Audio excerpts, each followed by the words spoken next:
From here to equality, reparations for Black Americans in the 21st century. So, family, before I bring him on, I want to show you this flyer, and I probably have to stop sharing and then reshare. Hold on, I want to bring up this flyer. Here we go.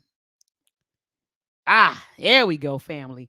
So join me, okay, Mother's Day weekend. Matter of fact, on Mother's Day at MOM, Missing Our Mothers, Grandmothers, and Aunts. This is a Mother's Day lunch happening, family, on May the 14th from 1 p.m. to 5 p.m. And this is going to be a celebration to all of the mothers, grandmothers, and aunties who've transitioned, who've passed on. And I love this vision that Sister Marjorie Nicole had. You know, her mom transitioned last year, and she said, you know, I want to create a space for people whose moms and grandmothers and aunties passed on, because she said it's like, you know, on Mother's Day, you know, it's hard, you know, when your mom has passed on, your grandma's passed on, your auntie, or any mother like figure has passed on. So she said, why should we, you know, I don't want to say suffer in silence, but she was saying we should all come together and celebrate their memory, celebrate their legacy. So it's going to be African drumming, African dance. We're going to have an ancestral shrine up. So we want you to bring, you know, anything, your grandmother's or your mother's or your auntie's favorite candy. Maybe if you want to put up their favorite outfit on the shrine, bring something that reminds you of them. We're going to meditate. We're going to pray. We're probably going to cry, laugh, sing, shout, but it's going to be a good time, family. We're going to have a beautiful brunch. Make sure that you get your tickets. General admission is $75.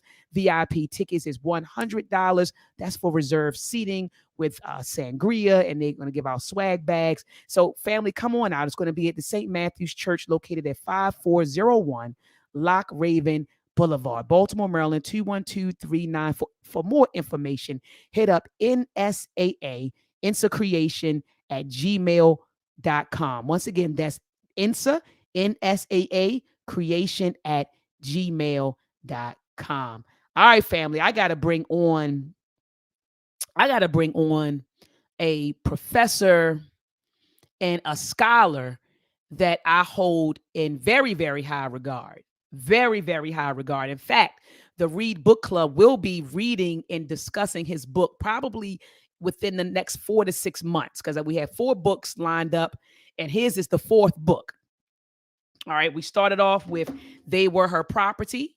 All right, and then we moving into Slavery by Another Name, and then When Affirmative Action Was White, and then we're going to close out this set with his book, From Here to Equality: Reparations for Black Americans in the 21st Century. So without further ado, family, I'm getting ready to bring on Dr. William Sandy Darity.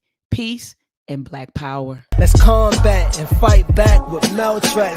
The war of the minds, they want control of the masses. And Common Core, they dumb us down in the classes. Without knowledge, we can't gain access. Build with the elders, take notes and write classes. We keep whining on the block, how it's gonna stop? Let's start supporting our own, make their supply drop. We buy stocks, then we buy blocks. Cause we know the truth and we tuned in to Dr.maat.msu. A BB Fahode, a BB to me. Welcome to another Truth to Power Talk with your sister, Dr. Maat. Thank you for joining another powerful discussion. And tonight I have with me another powerful guest, but he is no stranger to the community, Dr. William Darity. How are you doing tonight, Doctor? I'm doing well. Thanks for having me on the program. No problem. Thanks for returning. Our first interview was explosive. I learned a great deal of information in our first interview and our first discussion. And so I went, grabbed your book, and then we had the reparations rally in November. And they said, well, you want to talk about reparations? I gotta quote Dr. Darity, right? I gotta quote his work. And so, Doc, I want to just thank you first and foremost for all of your work, all of your research. You've really raised the awareness of reparations. What is it?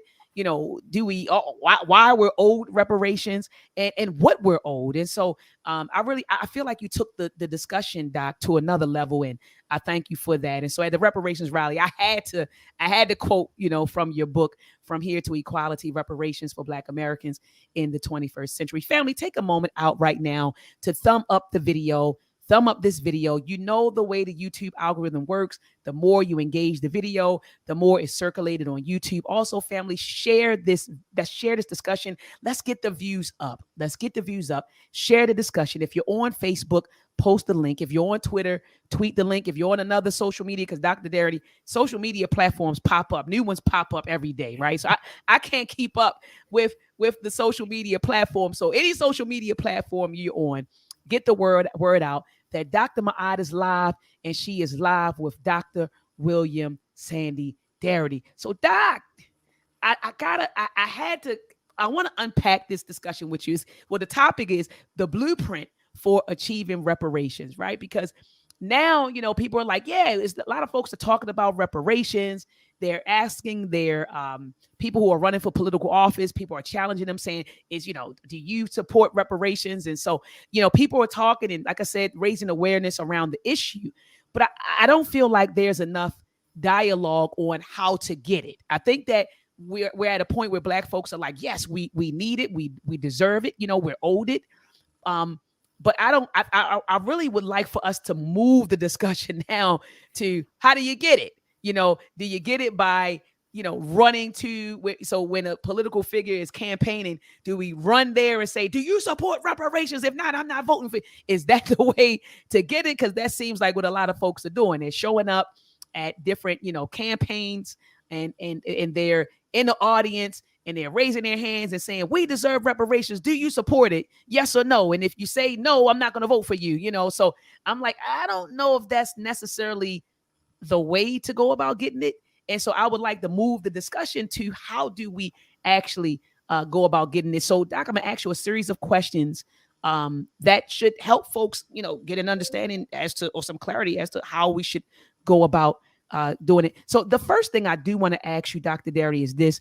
Do you believe we will ever receive reparations? That's first and foremost. Do you believe we'll ever get it?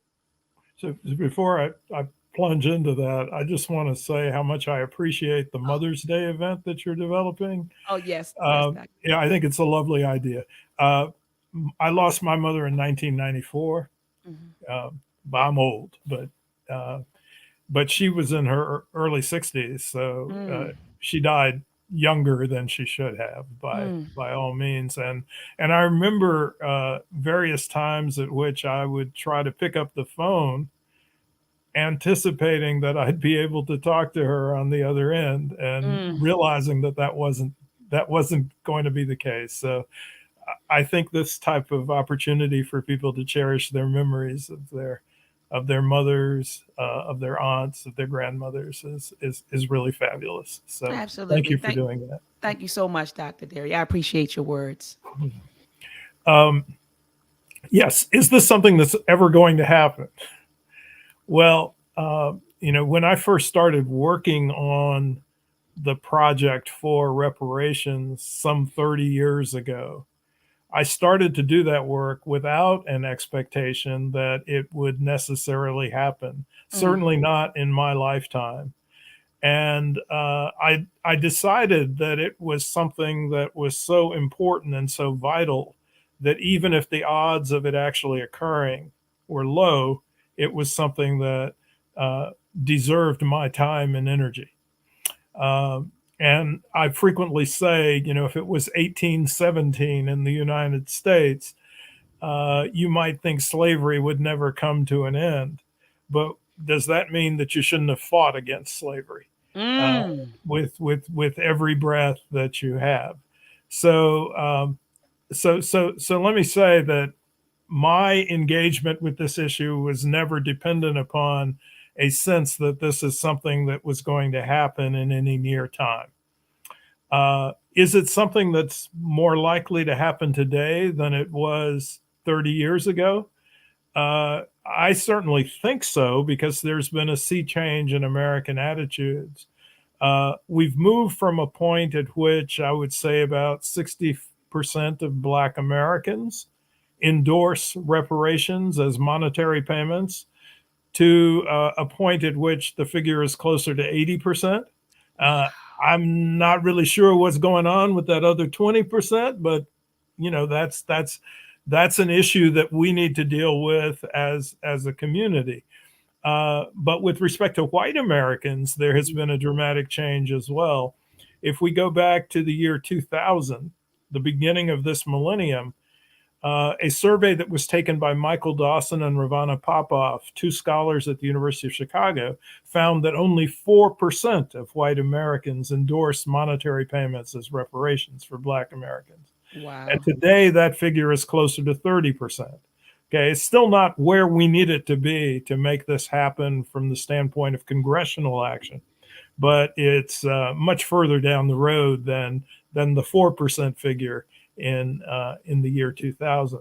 So I don't know if this will ever happen, but it definitely will not happen if we don't work to make it happen. And I think we're in a better situation in terms of creating the momentum for reparations to become something that's a reality than we have been at any point since the Reconstruction era in the United States. Wow. Wow. Thank you so much for your response, Dr. Darity. And you're right. I love the not analogy that you gave, but the story that you said. You said, well, back if this was in the early 1800s, that was slavery ever end, people would say no. But like you said, does that mean you don't fight for it? And so I really appreciate your response to that. So my next question is this. And this is based on it's a lot of back and forth, Dr. Darity, online amongst African Americans regarding should we rename ourselves, right? Because they're saying, you do have Black immigrants who do check off that they're African American. So a lot of people are saying that our identity has been hijacked because you have Black immigrants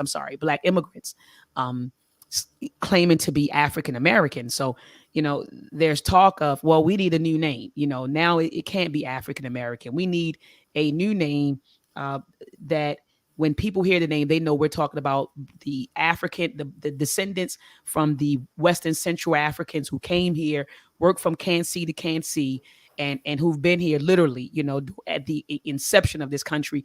We need a new name for those group of people. And so people, you had some folks calling themselves, FBA, Foundational Black Americans. Some people are saying ADOS, American Descendants of Slaves. And so I ask you this, Dr. Darity, to achieve reparations from the U.S. government, is it necessary for us to distinguish ourselves from Black immigrants? Well, I think one of the ironies of the use of the term African Americans is that I've actually heard white South Africans who have migrated to the United States describe themselves as African Americans. So, wow. Well, they're white and they're from the African continent. Anyway, yeah, I'm actually a little bit surprised at how this debate has evolved, because I think it really concerns who we identify as being eligible for African American reparations in the United States. And as early as 2003, I did a paper with Dania Frank Francis based upon some ideas that developed with Kirsten Mullen, who is the co-author on the book From Here to Equality. Where we laid out two conditions for eligibility for reparations. And, at the time, I didn't think this was particularly controversial.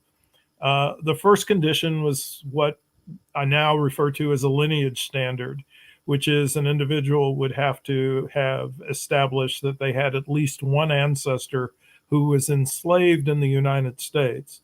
And that secondly, individual would have had to met an identity standard. So they would have to demonstrate that on a legal document for at least 10 years before the adoption of a reparations scheme, they self-identified as Black, Negro, African American, or Afro-American. So both conditions would have to be met for an individual to be eligible. We modified the second condition in From Here to Equality to move the timeline back to 12 years rather than 10, which would be consistent with two senatorial terms. And also, we added the condition that not only would this have to be 12 years before the adoption of a reparations plan, but also 12 years before the adoption of some type of commission to study reparations. And so the idea here is simply that we don't want individuals jumping up and declaring that they're Black uh, in time to get reparations. Uh, but but we also want to focus on the community that should be the beneficiaries of U.S. government reparations, which is the descendants of the persons who were emancipated at the end of the Civil War. And those are the individuals who were promised but never given the 40-acre land grants as restitution for their years of bondage. And that's the foundation for the debt that is owed to the descendant population. So if we're talking about people who are Black but who are not descendants of the folks who were emancipated at the end of the Civil War, then we're talking about a community that may deserve reparations and may merit reparations, but not necessarily from the United States government. They may merit reparations from some other government throughout the world that was responsible for colonizing and for imposing slavery on their countries of origin. Um, and so I've not really been so heavily engaged in the question of what we should call ourselves. I've been more engaged with the idea that there are two critical conditions that should dictate eligibility for reparations. And if people want to say that that's consistent with ADOS or that's consistent with FBA, that's fine with me. What I do think is the term that may be most useful in this context, because it has legal precedent in United States law, is the notion of freedmen. And so we could then talk about United States descendants, Black descendants of United States freedmen, as the relevant population for eligibility for reparations. Can we unpack that term freeman and why you think that that is the best term, Dr. Darity? I'm glad you brought that up. Well, I mean, there was a body of legislation that was passed on behalf of the newly emancipated persons who had been subjected to slavery at the end of the Civil War. And the language that was used was to describe those individuals and persons as the freedmen, people who had been freed from enslavement. And to a large degree, that process of, of freedom gaining was something that the formerly enslaved contributed to heavily. I mean, there were 180,000 Black soldiers in the Union Army toward the end of the war, and the Union would not have won that war without that support from the Black soldiers. Absolutely. And Dr. Darity, when you and I were like talking, on the telephone about this discussion, you made a great point. You said you don't agree with us wanting to make a distinction, right, between us and Black immigrants, how that should not be perceived as hate. You know how like some people, Right. they say, is, well, you must hate me because you want to make we want to, put I don't want to say a demarcation line, but I want to Yeah. make a distinction between us and them. And so people kind of view that as hate. Could you expound on what you No, were saying? I think for me, it's not a question of hostility towards individuals Right. who are immigrants. Exactly. For Exactly. me, it's a question of the historical specificity of what has taken place in the United States and who, as a consequence, merits reparations from the United States government. So, as I said, I think Black people across the diaspora all have a case for reparations. It's just that the reparations are not due to all people across the diaspora from the United States government. So, for example, folks in the Congo, a community of Black people who were subjected to a huge array of atrocities by the Belgian government. It's Belgium that owes them reparations. If we take the case of the countries of the the English speaking Caribbean. Those are countries that I think consistently have a strong case against the United Kingdom. And in fact, they are undertaking that case under the auspices of the organization CARICOM. And interestingly enough, CARICOM does not include the Congolese. They do not include Black American descendants of U.S. slavery in their claim on the UK. And they shouldn't. But correspondingly, there should not be an expectation that the claim that Black American descendants of U.S. slavery make on the U.S. government should extend to Black people from all parts of the world. Okay, absolutely. I mean, I couldn't agree with you more, Dr. Darity, on that. And so, Doc, I hear a lot of people. We need reparations. We need reparations, right? So we're all reparations, but I'm like, is there an organized effort? Like, should there be an agenda like that we create, or maybe our leadership or a body of us come together and create an actual agenda to pursue reparations? Like, what do we want? And it's spelled out and it's agreed upon, and then we pursue that. Like, so how do we go about? So I guess my question, Dr. Derry, is this: how do we go about getting reparations? Because right now, what I see is a lot of talk. I see people. I do hear some people are lobbying, and I do hear a lot of talk. I do hear lobbying. I do hear people showing up at political meetings and saying, if you're not for reparations, I'm not voting for you. No reparations, no vote. I hear all of that. But how should we be moving, Dr. Darity? I guess that's my question. How should we be moving to achieve reparations? Well, I don't know if I have really good answers. I'm not a great political strategist. I think that one of the problems we're confronted with is that people use the term reparations to cover a lot of different types of projects. And maybe one of the most serious issues that we need to resolve is, what exactly is it we have in mind when we're talking about trying to obtain reparations?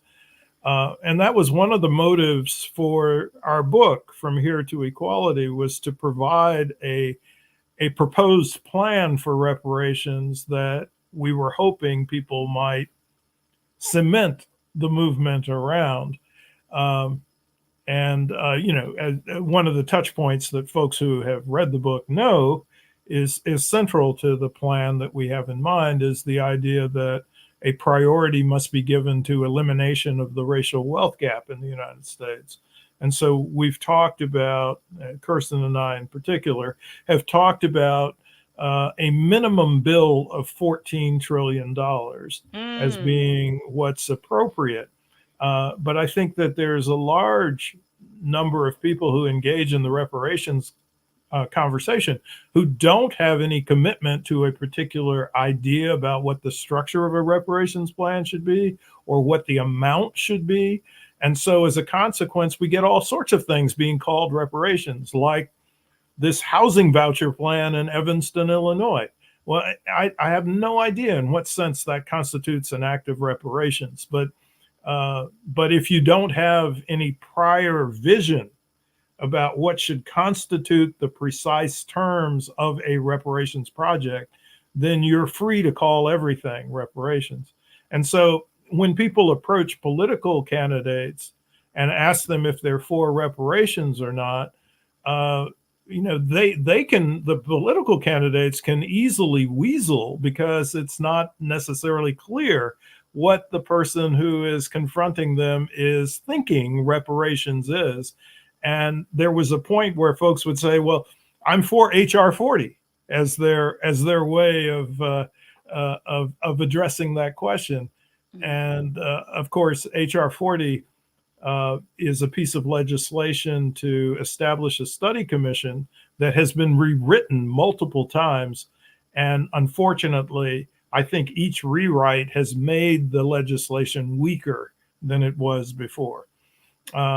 So, maybe that's the first thing that has to be done, is that people really need to coalesce around a very strong sense of what would be a comprehensive program of reparations. And what did you propose, Doc, in your book, From Here to Equality? What I know you described the reparations program in that book. So what did you what is your comprehensive reparations program? So there are four characteristics. Mhm. The first is what I've talked about a little bit earlier about the eligibility standards for Right. reparations, meeting the lineage and the identity standard. The second is the determination of the minimal amount that would be acceptable as a reparations project. And as I said, Kirsten and I have fixed our attention on the racial wealth gap because we think that's the best cumulative intergenerational measure, economic measure of the effects of white supremacy in the United States. And so we've argued that if you're going to eliminate the racial wealth gap, it would require an expenditure of at least $14 trillion. States and localities can't do that. Their total budgets combined are $5 trillion. And so when people start talking about local reparations, we kind of give them a bit of a fisheye because we can't tell exactly in what sense they think that states or localities really can do this. But that's the second characteristic is the amount. It's at least $14 trillion. The third is who should pay. And we think the federal government is both, as we put it, the culpable party and the capable party. There's no other level of government that could meet a bill of $14 trillion like the federal government could. And then the final characteristic is that a project of this type needs to prioritize direct payments to eligible recipients. So those are the four central characteristics of a reparations plan that Kirsten Mullen and I have settled on. Certainly it's not the last word. It's not necessarily the last word. There are a host of other logistical issues that need to be addressed, but that's the core set of ideas. It's a core set of ideas. Thank you so much, Doc. And just for some folks who may not have saw the first interview I had with you, could you define reparations in your book? What do you mean by reparations program? Mm-hmm. Yeah, so it's a program of acknowledgement, redress, and closure for a grievous injustice or a series of grievous injustices. In your book, you all are advocating for cash payments. Is that correct, Dr. So it's Darity? a little subtle. It's a little bit more subtle than that. We are advocates of direct payments. They may or may not take the form exclusively of cash transfers. So, for example, we argue that you might have some portion of the reparations constitute an endowment, an annuity, a trust account, etc. And there's a reason why you might want to do that instead of making the full payment a direct cash transfer. And that's because the big danger with a huge expenditure of this sort at the federal level is that you can produce substantial inflation. So if you can slow the process of people spending the money, if you can make it more of an asset rather than an income supplement, then you can have longer term benefits from possession of the asset, but you can also mitigate the prospects of having significant inflation, which is the big danger with a project like this. So you're saying, so I just want to make sure, and you can correct me if I'm wrong, Dr. Darity. So basically, if they were to issue cash payments, like you said, they can just, spike up, inflation. And is that what you're saying? People would save a portion of the cash payments, but would they save a sufficient portion that it wouldn't have a sharp inflationary effect? And if you had a sharp inflationary effect, you would erode the value of the reparations payments that you've given people. Exactly. And that's why people are saying, like Dr. Darity, that we need more than cash payments. People are like, cash payments, land, tax exempt status, free education, free education. So people are saying like we need stuff because, like you said, it's just cash payments. Will cause inflation, get the money back somehow, some way. So people are saying a reparations program should be more than just. But that's payments. Precisely why you need to manage the way in which you make the payments. Mm-hmm. That you have to be cognizant of the fact that you have to do them in such a way that you minimize the inflation risk. Mm-hmm. I would be fine with land distribution if all of us wanted land. Personally, I don't want a slice of land myself. I welcome others to want a slice of land and to get it. But I would argue that the better way to do this is to give people the monetary resources so they can judge whether or not they want to use those resources to purchase land. And so we have to make the monetary payments substantial enough so that it gives people that capability. Just like there's some people who say that what they think should occur out of a reparations plan is that they should be given resources that would allow them to relocate to the African continent. Mm. Well, I think that's fine for those who want to do that. But I don't think it's something that everybody should do. So as a consequence, if you give people money, then people have discretion over how they use it.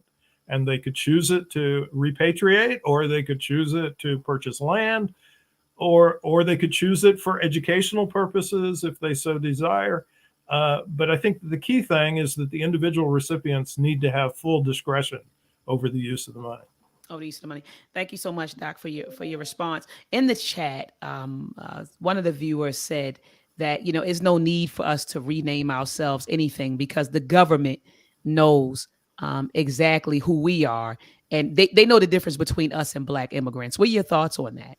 Because I'm thinking I think there's a certain validity to that position if you operate through the legal usage over time of the concept of freedmen. Say that one more time, Doc. So the concept of freedmen may do exactly what your commentator is saying, because it has a legal resonance that these other types of terms don't necessarily have, however useful they are in terms of thinking about lineage. Okay, so you're still saying that we should be calling ourselves like freedmen to make that distinction, but the descendants of freedmen. We're not the freedmen. Yeah, we're not the freedmen, but the descendants. Yeah. But this person is saying that we can continue to call ourselves like African Americans. We don't have to even worry about that because they're saying that the government knows the difference between us and Black immigrants. So yeah, but if you have a reparations plan that is specifically for the descendants of the freedmen, you need to say that regardless of what the government's information is about the population. What this could mean is that it would be very easy for people to establish their lineage given whatever background information the government is in possession of. Now, one of the things that we recommend in our 13th chapter of From Here to Equality, a lot of people have said it shouldn't have been the 13th chapter, but it is. So there you have it. We recommend that the federal government provide genealogical services to any individual who's trying to make a claim for reparations. And they should provide those genealogical services free of cost to the individual applicant.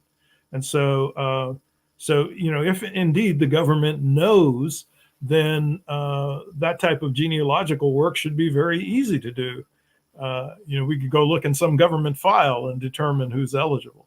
But if there are cases where it's more complicated, then an individual would have the opportunity to take advantage of this service that should be provided to everyone who merits reparations.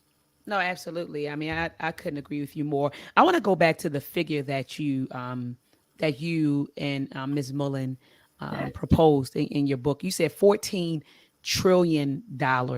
Could you break down how you came up with that figure? Some people saying, we're owed more than that. They're like, we're owed way more than that, So how did you all come up with the $14 trillion figure? I know you mentioned the racial wealth gap, so I wanted you to expound on that. Yeah, so we were trying to come up with some sort of summary measure that we thought would capture the economic harms to living descendants of persons who were enslaved in the United States. And so we thought it really isn't legitimate to set an amount that is consistent with what was owed to our ancestors during the period in which they were subjected to enslavement. Because those of us living today were not subjected to enslavement. The question is then, what are the long-term consequences of what happened to our ancestors on our position today? And Kirsten and I concluded that a measure like the racial wealth gap provides us with a fairly useful index of the magnitude of the damage that is being done to us today from an economic standpoint. This does not include things that people may want to incorporate, like psychological trauma and other types of damages. Okay, but that would be above and beyond what we are trying to capture here. Absolutely. And so we looked at the data on what the magnitude is of the wealth gap. And if you go to the most recent data that's been collected by the Federal Reserve, there will be data for 2022 that will be available around September of this year. But up until then, the most recent data we have is from the 2019 Survey of Consumer Finances. And that indicates that the average Black household has a net worth that is $841,000 less than the average white household. So almost $1 million differential in net worth between Black and white households. And that comes to about $350,000 per person. And so if you multiply that figure of $350,000 by approximately 40 million Black Americans whose ancestors were enslaved in the United States, that gets you to the $14 trillion figure. Wow. Okay, so you did it based on the wealth gap, and like you said, people say it needs to be higher because of the psychological, trauma and and all of the other stuff that happens, separation of families and being stripped of our, so our lineage being cut, our culture. I mean, so, but we can't measure that. I don't think there's any way. We can't measure that directly. Maybe we can assign a dollar figure to it, and if we did, then I would say that would add to the size of the total bill. Absolutely. And so, yeah. So people say, okay, all Well, right. So I'm an economist, and so I'm kind of hard nosed. I want the numbers on things that really look like stuff that we can measure in a very direct way. exactly. That's what I was thinking. It's no way to measure, the psychological trauma and even the physical trauma, right? The physical, the psychological, the emotional, the spiritual. Like you said, how do you measure that? And so, like you said, you could put a dollar figure on, and if you did put a dollar figure on, it's going to be subjective because someone's going to say, well, no, we deserve more, or it's very subjective.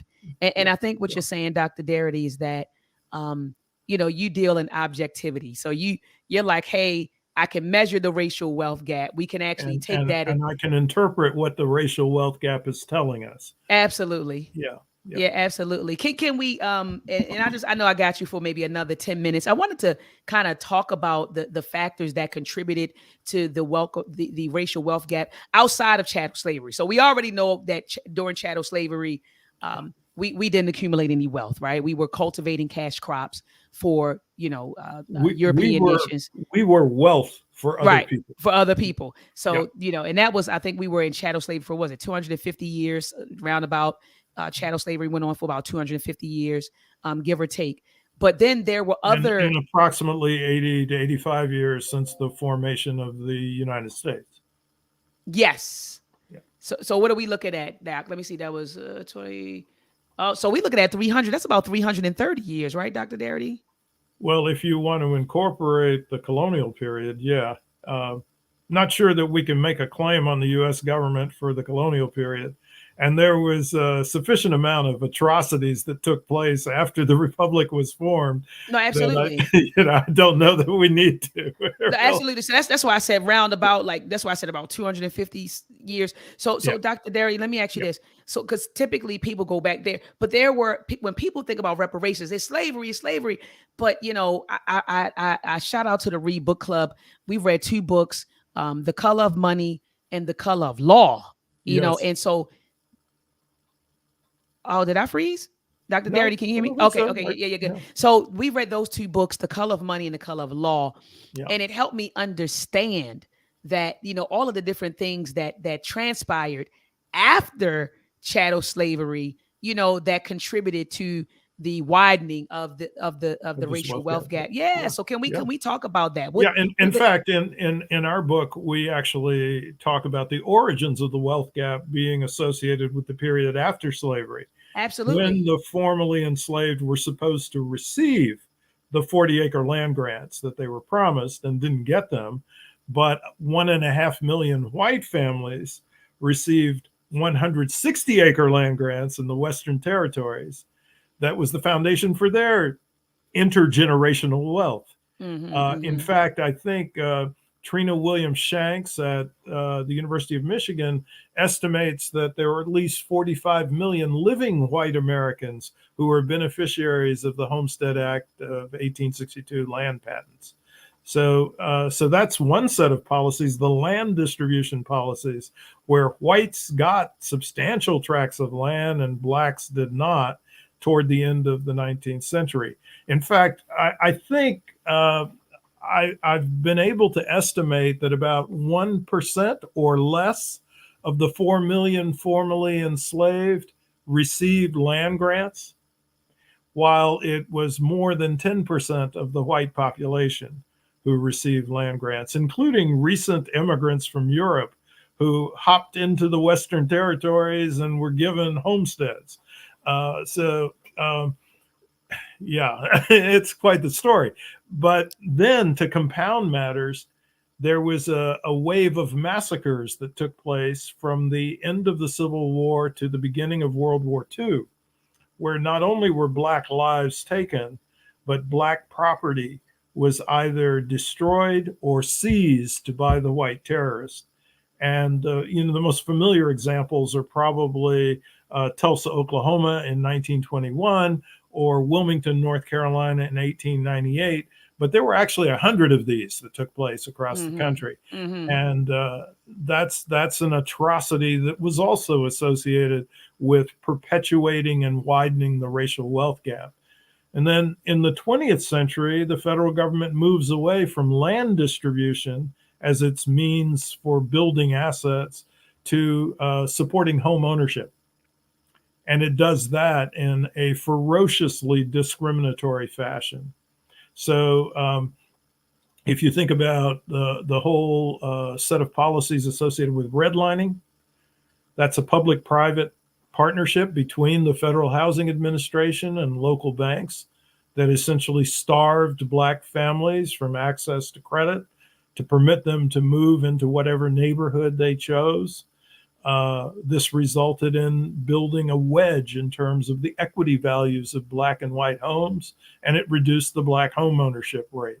And then the federal government introduces the GI Bill in the aftermath of World War II for the purposes of providing returning veterans with resources that would permit them to purchase homes.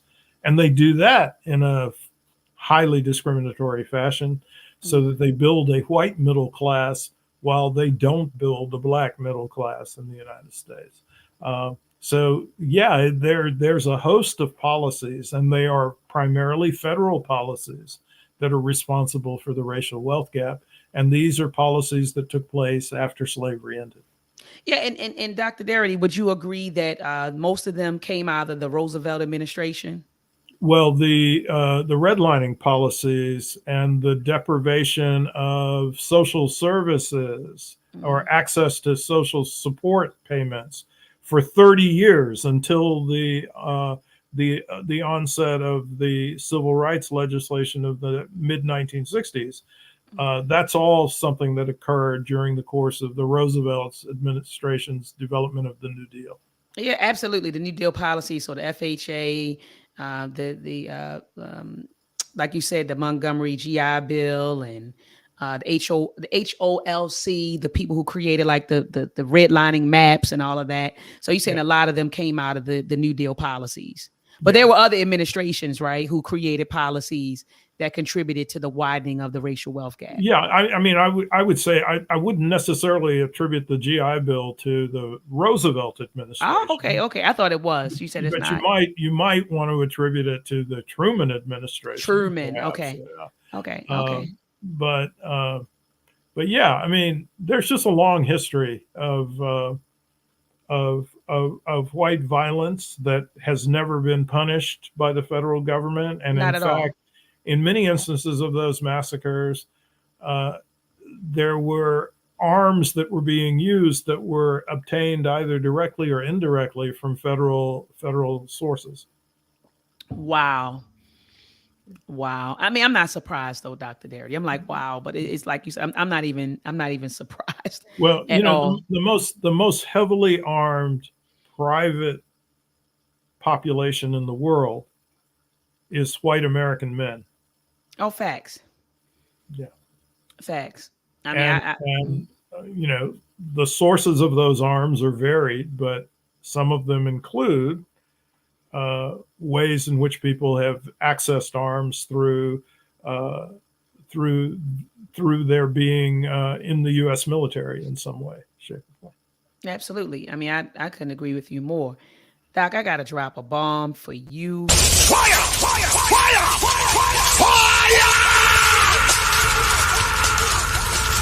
Every time you do that, it surprises me. That was phenomenal. Thank you so much for taking time out of your busy schedule to be with my listeners and I this evening. Do you have any closing words for the listening audience? Yeah, let's not surrender. Uh, we're in a stronger position than we've ever been to really make the U.S. government do the right thing. Absolutely. Let me grab my your book. Your book is right behind me. I wanna ah your book is right behind me, Doc.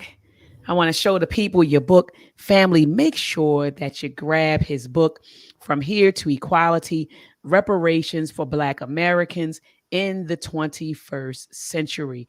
Grab this book. It says William Well, A. well, well, Darity. well, let me say something about that. Okay. That's the first edition. Oh, it's the first edition that I That's have. the first Okay. edition. There is a new edition in paperback, which is Ah, a little bit less expensive, and it has a new preface that Kirsten and I wrote, and so that's what makes it a little bit different from this version. okay. I'm glad that you said something, Doc. So when we start reading this, I'm gonna let the people know because I have the first edition. So I will be encouraging them. You're still selling the first edition, right? I think people can still purchase it, yeah, but Okay. it's probably almost out of stock. But Ah, the paperback edition is fully available. but the so it's so did you add like another chapter or We did have you? a new preface that we wrote trying to bring the discussion up to date in terms of things that are happening now, including the so-called the local so-called reparations movement. We talk about the criticisms and complaints we have about HR 40.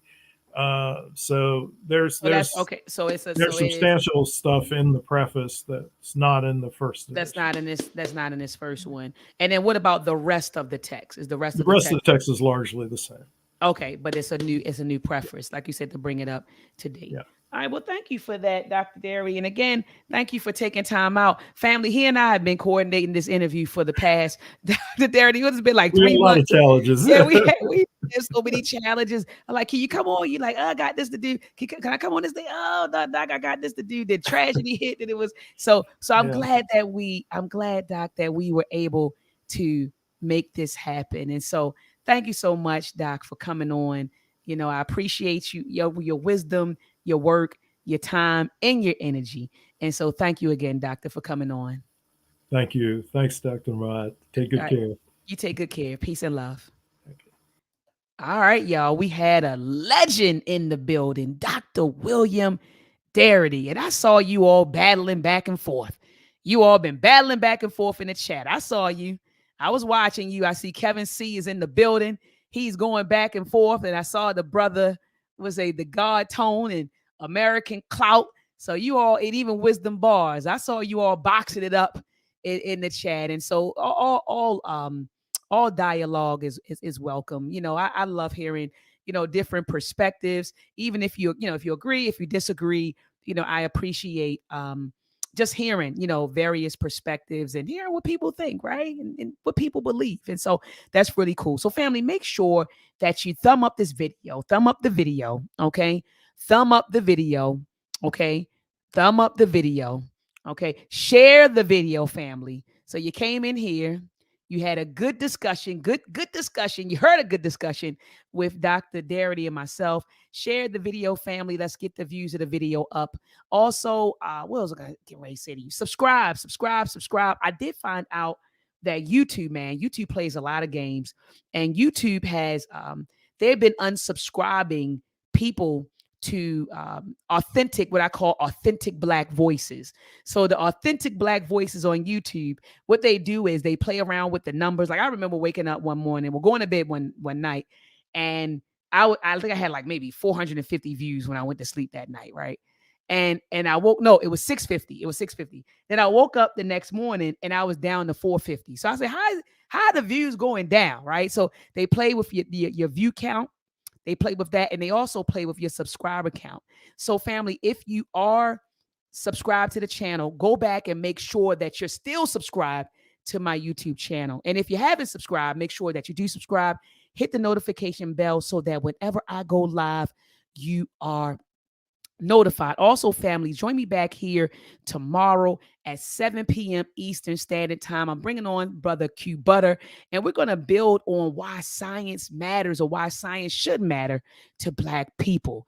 All right. And you already know my position. You can't nation build without your scientists, your producers of technology, your engineers, and your mathematicians. So you can talk all that nation building stuff if you want to, but you're not building anything without your STEM folks. Okay. So we're going to be talking about science mattering and why it should matter to Black Americans tomorrow. And so family, if you do not catch me tomorrow at 7 p.m. Live, watch it in the archives. And also family, join me. Let me grab this book. This book is Off the Chain, family. They Were Her Property by Dr. Stephanie Rogers. When I posted on Instagram that my book club was going to be reading and discussing this book, people told me, they was like, Doc, I'm telling you, you in for a treat.